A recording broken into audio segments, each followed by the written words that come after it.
I am so excited to be here. We are here at the infamous Sardi's. Now, here's a fun fact. Sardi's opened 90 years ago. So this place has literally been like the place where the who's who of Broadway comes for 90 years. Lots of talent. Including Angie Schworer. Including us. No, this is about you, girl. Oh. This is about No. you.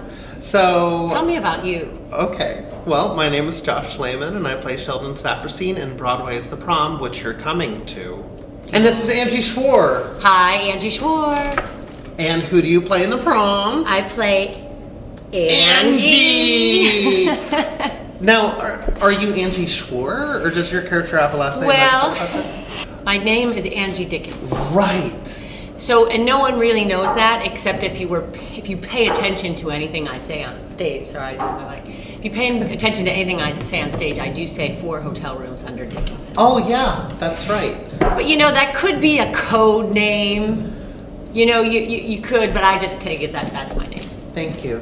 And young people don't know who that is. Jello, please. If you notice, when she says 4 rooms under Dickinson, there's 5 of us staying at the hotel. Right. So who's sharing a room? Well, did we ever figure this out? No. Or should we have changed that? Or do you think it's Barry and Sheldon? No, I think it's Sheldon and Angie. Maybe. Isn't she adorable? You're pretty like a cupcake. I want to eat. If you only knew. So where did you grow up?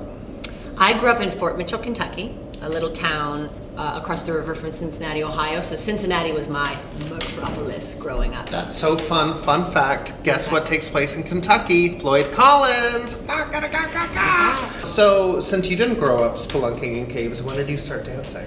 When I was about 5, I actually started the lessons. But before that, the daughter of my dance teachers started teaching me tricks. So I wasn't able to take yet because it wouldn't take you 2 or 5, but like when we were 4, she was already taking, so she'd teach me cartwheels, and we'd go in another dance studio and do things. So you were her favorite? Well, their daughter is of my age. We grew up together. We did duets together and stuff. But what kind of duets? Oh, gymnastic, acro, jazz But thingies. no singing? No. Oh, I didn't sing until I went to college.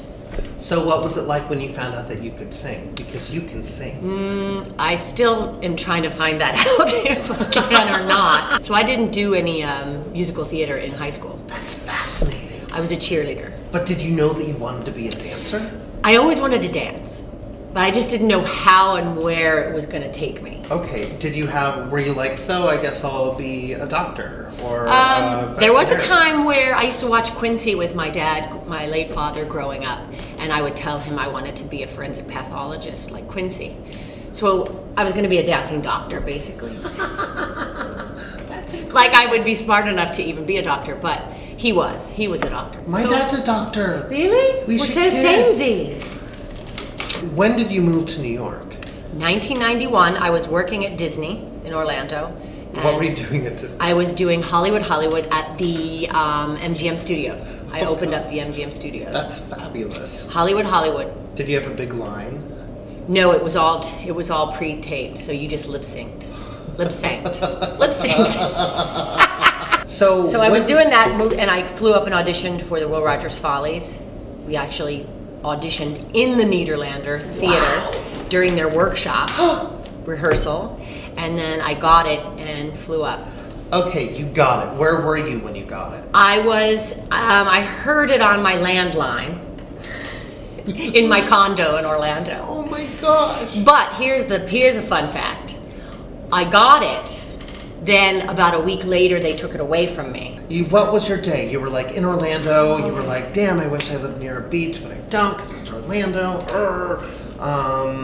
Where are you going with this? Okay, but I do remember pressing play on the one where they re-gave it to me. And Joey Parnes. Oh, Joey Parnes, he works in this building. But he was, like a Marvin Krause assistant or something back then. Okay. Left me a message and say, it's about this. He giveth, he taketh away, he giveth back. Broadway's hard. Broadway is hard. Well, that's the thing. Like, people often ask me, like, what is it like to be an actor? And the only way that I can really, I don't know, I always say, like, I imagine it's what it's like being addicted to heroin. Like, you spend your entire career waiting for the job, which is the high. And then it just goes right back down to the low till you find the high again. Does that make any sense? Yeah, but I also fear like there's always that sort of, this is in between. You know what I mean? You're like in like a hamster in a wheel. Yeah. Look at us hamsters. We're scruffy. We're scruffy. You've done 9 Broadway shows. Prom is my 11th. Well, the fact sheet that I got was wrong. You're fired, Debbie! Ooh. I replaced in a few, and then I've done about probably 6 originals. You've done 6 original Broadway shows? I think. Will Rogers, producers, Something Rotten, Big Fish, Catch Me If You Can, The Prom. Oh That's God. 6. Those are all major shows. You were in the original producers? I was in the original producers. Nobody could get a ticket to that. Did you have to tell a joke? Because I heard that they had to tell a joke in the audition room, which terrifies me because, granted, I never auditioned, but I like being funny and stuff, but I don't know any jokes. I'm terrible joke teller, and I didn't have to tell a joke the second time because I had to read the sides for Ula for understudy. Okay. But the first time I did tell a story, and then the next time they were like, make sure you tell a joke and not a story, but I didn't have to because So I just did a story with an Anne Reinking voice. Oh my God, I do an Anne Reinking voice. Mine's a little bit like this. Oh. Don't add any more tags and don't change razzle dazzle. That's really good. Mine is more of a Gwen Verdon. Yeah, I don't know. But it also doubles as my Matthew Broderick. So I could say, Bobby Annie is a whore. Or I could say, Sarah Jessica, let's watch Ferris Bueller's again. I'm feeling sad. Oh my God, now that you do Anne Reinking and I do Gwen, we can have like We'll rivalries. take an act on the road. Yeah, I can call you up here. Bring. Hello?